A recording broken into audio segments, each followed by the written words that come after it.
Good morning to all of you from Ashok Bhardwaj. Welcome to again new SS class student at this time. Lesson number 3 की हमारी ये class running है। इसके अंदर topic है लोकतांत्रिक सरकार, डेमोक्रेटिक गवर्नमेंट। इस टॉपिक से रिलेटेड फ्यू पॉइंट्स मैंने आपके साथ लास्ट क्लास में डिस्कस किए थे। फ्यू पॉइंट्स और टुडे की क्लास में मैं डिस्कस करूंगा। So let us start, don't waste time, now hurry up. लोकतांत्रिक सरकार, डेमोक्रेटिक गवर्नमेंट। देखो भाई, लोकतंत्र में मूलभूत विचार, मुख्य विचार क्या है कि लोग नियमों को बनाने में भागीदार बनकर खुद ही शासन करें।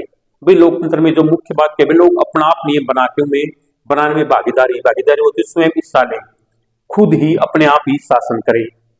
आज के समय में लोकतांत्रिक सरकार को प्राय प्रतिनिधि लोकतंत्र भी कहते हैं। प्रतिनिधि लोकतंत्र क्या होता है भाई? ये एक ऐसी शासन प्रणाली है जिसमें जनता अपने प्रतिनिधियों को चुनकर उन्हें शासन का अधिकार सौंपती है। भाई जिसमें जनता अपने प्रतिनिधियों को चुनकर उन्हें शासन का अधिकार सौंपती है, वह प्रतिनिधि लोकतंत्र होता है। और प्रतिनिधि का क्या मीनिंग होता है भाई? ये किसी व्यक्ति, समूह, संगठन का प्रतिनिधित्व करने वाला प्रतिनिधि, किसी व्यक्ति, समूह, संगठन का प्रतिनिधित्व करने वाला व्यक्ति है। वह किसी और की ओर से कार्य करता है, उनकी राय और विचार प्रस्तुत करता है। तो भाई लोकतांत्रिक सरकार को प्राय प्रतिनिधि लोकतंत्र कहते हैं। प्रतिनिधि लोकतंत्र में क्या होता है? लोग सीधे भाग नहीं लेते, इसमें डायरेक्ट उन्हें पार्टिसिपेट नहीं कर सकते, बल्कि वोटिंग के द्वारा, चुनाव की वोटिंग प्रोसेस के द्वारा अपने प्रतिनिधि को चुनते हैं। मतलब उसमें सीधे भाग नहीं ले सकते। वो वोट डालकर भाई दो कैंडिडेट्स या कोई 5-6 कैंडिडेट खड़े हो जाएंगे, जिसमें वोट डालेंगे, जिसकी सबसे ज्यादा वोट आएगी उसी की विन होगी, उसी की जीत, वही विन करेगा और उसी को लोग अपना प्रतिनिधित्व चुनते हैं। तो ऐसे डायरेक्ट वो चुन नहीं सकते, किसके? वो वोटिंग प्रोसेस को अपना करके उसके द्वारा ही वो अपना प्रतिनिधि चुनते हैं, पीपल।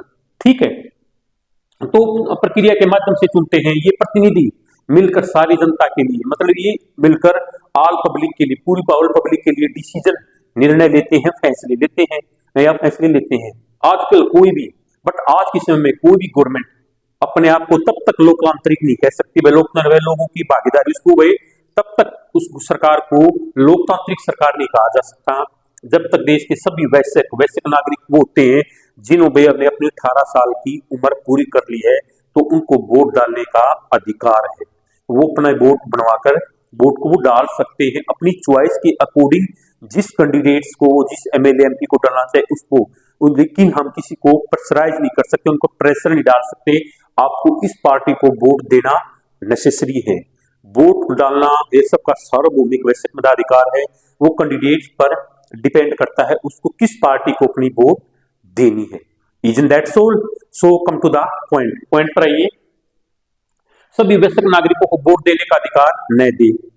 ठीक है, एक समय था, एक ऐसा टाइम था कि लोकतांत्रिक सरकारें लेडीज, औरतों और गरीबों को चुनाव में भाग नहीं लेने देती थी, उनको भाग लेने की अनुमति नहीं थी।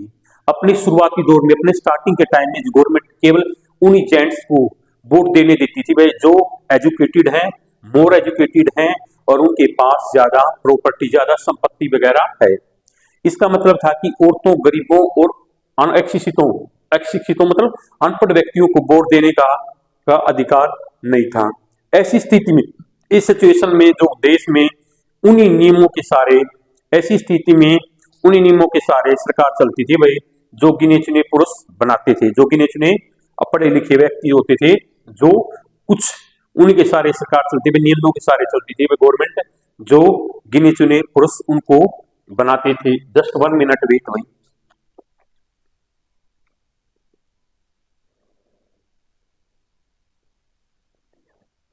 हाँ भाई, ऐसी स्थिति में देश, जो हमारा कंट्री था, उन्हीं नियमों के सारे चलते थे जो गिने चुने पुरुष बनाते थे। So student, today is most important class in the year, so that's for enough today. So I hope you must have enjoyed today's class. Remaining topic I will discuss with you in next class. जय हिंद, जय भारत, जय हरियाणा।